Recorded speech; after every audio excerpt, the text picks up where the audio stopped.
Hi welcome back my channel Mahima Purna vlogs. ఈరోజు నేను రేగి వడియాలు చాలా సింపుల్గా ఎలా చేయాలో నేను మీకు చూపిస్తాను. ఇలా చేస్తే చాలా పర్ఫెక్ట్గా వస్తాయి. నేను మిక్సీలో వేసి చాలా సింపుల్గా రేగి వడియాలు పెట్టుకోవచ్చు. రేగి వడియాలు ప్రాసెస్ అంటే చాలా కష్టం అనుకుంటారు కదా, నేనైతే చాలా సింపుల్ వేలో చూపిస్తాను. మనకి కొంతమంది పల్లెటూరులో ఉండే వాళ్ళకైతే రోళ్ళు రోకళ్ళు ఇవన్నీ ఉంటాయి. సిటీల్లో ఉన్న వాళ్ళకి ఉండవు కాబట్టి మిక్సీలోనే ఈజీగా ఎలా పెట్టాలో చూసేద్దాం. నేను ఒక కుంచుడు రేగ్గాయలు తీసుకున్నాను. చూడండి ఎంత బాగున్నాయో పండిని. అవి క్లీన్ చేసేసుకుందాం. 3-4 టైమ్స్ బాగా వాష్ చేసుకోండి. ఆ డస్ట్ గట్ట చాలా ఇదిగా ఉంది. నాకు 3-4 టైమ్స్ క్లీన్ చేశాను నేను. ఏదైనా మన చేతులతో చేసింది అదొక ఆనందం కదా ఫ్రెండ్స్. మనం బయట చేసుకుని ఎంత పర్ఫెక్ట్గా అయితే ఎవరు చేయరు. మన ఇంట్లో అయితే మంచిగా చేసుకుని అందంగా పిల్లలకి కూడా హెల్తీగా పెట్టచ్చు. వాష్ చేసేసుకుని వాడేసాను. అవి మనం రేగి వడియాలుకి శుభ్రం చేసేసుకుందాం. రేగికాయలకి పైన ముచ్చుకుంటుంది కదా, ముచ్చుకు కూడా తీసేసుకోవాలి. కాడ తీసేసుకుని పిండేసుకోవాలి. పుచ్చులు అవి లేకుండా శుభ్రం చేసేసుకుని పెట్టేసుకున్నాను. చూడండి కలర్ఫుల్గా ఉంటున్నాయి కదా. నేను ఒక 20-21 పండు మిరపకాయలు తీసుకున్నా. పచ్చివి కన్నా పండు అయితే బాగుంటాయి రేగుడియాలకి. అలాగే 2 టేబుల్ స్పూన్ జీలకర్ర, మనకి రుచికి సరిపడా ఉప్పు వేసి బాగా మెత్తగా చేసుకోవాలి పేస్ట్ లాగా.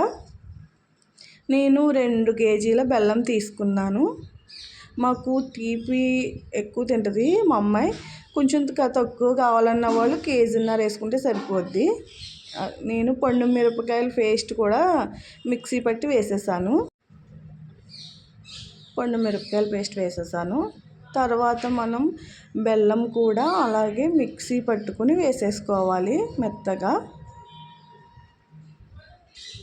మెత్తగా పేస్ట్లా చేసేసుకొని వేసేసుకోవాలి. దాన్ని కూడా మొత్తం పట్టేసాక బాగా రేగికాయలకి బెల్లం పేస్ట్ అలాగే పండు మిర్చి పేస్ట్ బాగా కలిసేలా కలుపుకోవాలి. కొంచెం వీడియో క్లారిటీ లేదు, ఏమనుకోవద్దు. కొంచెం క్లారిటీ తక్కువగా కనిపిస్తుంది. అవి మొత్తం మిక్స్ చేసేసుకున్న తర్వాత మనం మళ్ళీ ఒకసారి ఉప్పు సరిపోతే ఉప్పు వేసుకుని కలపండి ఒకసారి. దాన్ని మళ్ళా బెల్లం పచ్చిమిరకాయల పేస్ట్ పండు మిరకాయల పేస్ట్ వేసాక కలిపేసావు. ఒక్క తిప్పు మిక్సీలో వేసి ఒక్క తిప్పి తిప్పాలి. ఎక్కువ తిప్పితే గింజ నలిగిపోతుంది, బద్దలైపోతే బాగోదు. అలా 2 డేస్ వదిలేయాలన్నమాట. బాక్స్లో పెట్టేసి వదిలేయాలి. 3వ రోజు 2 పళ్ళల్లోనూ పోసేసుకుని రోజంతా అలా ఎండబెట్టుకోవాలి.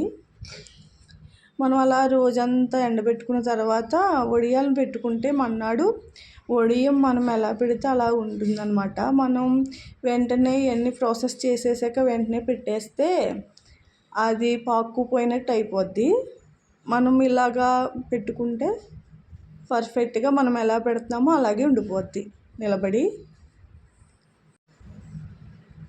చూడండి, అది మనం ఎలా పెడుతున్నామో అలాగే ఉండిపోద్ది. చూడండి ఎలా వచ్చినాయి వడియాలు. మీరు కూడా ఇలాగ పెట్టండి ఒకసారి.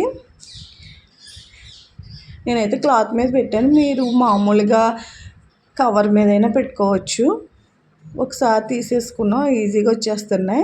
పళ్ళెంలో తీసేసుకుని 3-4 డేస్ బాగా వెండనివ్వండి, సరిపోతుంది.